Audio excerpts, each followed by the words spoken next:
Good afternoon and welcome to today's lesson. We are doing visual literacy and we're going to look at comic strips or cartoons. There's a slight difference, but not something to break your head over. This is part one and I'm Mrs. Swart, so I'll be taking you through this lesson today. So let's have a look at what exactly is a cartoon. We know that cartoons are pictures. They're designed to make us laugh. They comment on current events, or they tell stories. They comment on political or social events in a humorous way.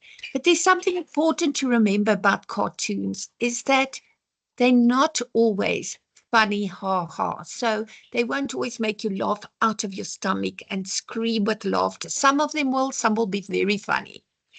They make use of satire, and satire comes down to it. To make it very simple for our grade eights, it's when you make fun of something, you criticize someone, their weaknesses, their, may I say it, stupidity. Irony, again, is when we say something, but we mean the opposite of what we actually say. And sarcasm is meant to insult or to hurt or to humiliate someone. So those are the sorts of things we find in cartoons or in our comic strips. And the difference between a comic strip and a cartoon is basically a cartoon is one picture, where a comic strip is two or more pictures, and then they are identified because they are numbered in frames. When we think of the features of a comic strip or the things like that, we look at characters, we look at the people or the animals, and it doesn't have to be people, it can be fruit and vegetable, anything. It doesn't have to be anything that's alive, that is characterized. We look at body language, and if you think of body language, you look at someone, you look at your friends, can look at their body language and their facial expressions, and before they say a word to you, you look and you say, oh, tell me about it, what happened? And you know it's something exciting happened. Or else you look at them and you say, what happened? What's wrong? But they haven't said a word. So what are you doing? Initially, we are reading people. When a new teacher stands in front of your class, you look at the teacher and you've analyzed them before they've opened their mouths. You look and you might think, I wonder what she thinks she's going to teach us. Or, wow, this teacher knows everything. So we look at people and we read them. And it's the same when we do comic strips or cartoons. We analyze what people are feeling. And please don't ever say, I can see you sad. I can see it on your face. What do you see on my face? Mouth drawn down, frowning, tears running down the face. That tells you that this person is sad. A broad smile tells you the person is happy. How do you know someone's happy? Because they are smiling broadly, their eyes are all lit up, and the body language, the way they're holding their body upright, and everything about them says they're happy. Someone who's sad, shoulders dragging down to the ground, looking terribly heart sore. This setting is where it takes place. How could you tell if I was sitting in a study? Maybe I would have bookshelves in the background. If it's a kitchen, there might be kitchen appliances. There might just be a wash-up area, things like that. How do we know when someone's speaking? There could be speech or thought bubbles, and there might just be no bubbles. And we'll also look at how you know the difference between a speech and a thought bubble. Look at the punctuation that's used. Exclamation marks, question marks. Maybe they have been increased in font size because you'll see the font is also involved here. Movement. How do we know someone's running? Because there'll be little lines indicating movement. The language that is used will also tell us a lot about what's happening. And then this is the big one, stereotyping and generalizing. We imagine a doctor with a white coat. We've done this before. And a stethoscope around the neck, maybe big glasses, a librarian, a bun in the hair, lots of books, looking a bit of a spinster, symbols like A red heart means love. But what we'll also find in comic strips are messages. What is the message that's being conveyed? What is the person saying?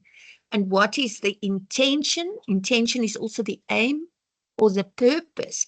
So the message tells us something, tells us what the cartoonist is, the message they're trying to carry over. The intention is why it was done. It might be to educate. It might be a cartoon to educate people. It might be to make fun of how ridiculous people can be. We think, especially when we get to things like in the time of election, they have an absolute field day with the people then. So let's look at the different speech bubbles. If we look at these, we see those with the little dots, those in the top. You see the little dots going up to that bubble. Those are a thought bubble. So those aren't words being spoken. It's what the character is thinking. And of course, you can consider that when you are discussing things like humor or intention. The others, where it's a more solid line, or sometimes it even looks like it's a lightning bolt. That is also usually when someone is thinking something. Very interesting. I want you to look at this one quickly. We ask you, how is humor created? Is something funny? And you aren't only going to look at the visual clues, but you're also going to look at the verbal clues. What is the difference? Visual clues are pictures. It can be font size. It can be the font that's written in bold. Whereas our verbal clues are what's being said. So let's have a look at this one from Madam and Eve. Madam and Eve is very popular in South Africa because it takes the Mickey out of something. It's making jokes about stuff. So Thandi says, "Hi, I'm Thandi. You may know me from the Madam and Eve cartoon, and I'm here with a special offer." That's frame 1. You see that the frames are numbered.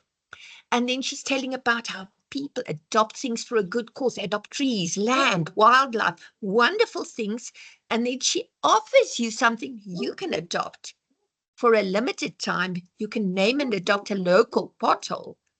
And then she wants to make money out of it. And it's not Madam there, but if you aren't sure and the characters haven't been identified, you could say about the older lady in the cartoon. Would tell you that the little girl is Thandi. In the cartoons, the characters will be identified for you. So what makes this funny, this cartoon, what makes it funny is that you would usually spend your money on supporting something good, something positive. And in this case, what's happening? She's telling you, no, you can adopt a pothole because they're there forever.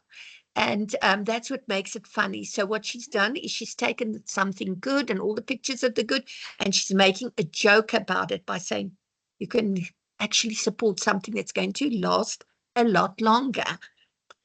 So what I want you to do now, you're going to complete the quiz. But remember with the quiz, what happens here is I use information that is in the slideshow. But the next time that we do this lesson, we're going to do a part 2. And when we do part 2, I'm going to concentrate a lot more on examples of different cartoons so that we can take the cartoon apart just a little bit and have a look at how we are going to analyze it. So you've now seen all these cute faces that it shows of Thandi. But how would you know how Thandi is feeling if you compare the first frame to the last frame, for instance? You'll see she looks as if she's in everything else, she looks confident and she's sure of herself. And then when she's caught out that she's doing something that's not so nice, she's like, I'm sorry, I'm not doing anything, nothing wrong. Why? So you can look at the expressions, but you'll have to describe what you see. You can't say, I can see it on her face. What do I see on her face? Is she smiling? Is she sad? And not just is she sad, what is she how is she showing she's sad? So you must remember you need to express in words what you see. It's not the examiner's responsibility to go and look why you say this person is happy or sad. It's your responsibility. So make sure that you know how to do this and that you are able to do it effectively. But we'll have a better look at this the next time we're together. and we look at some examples. I hope you have a wonderful day, and thank you for being with me today.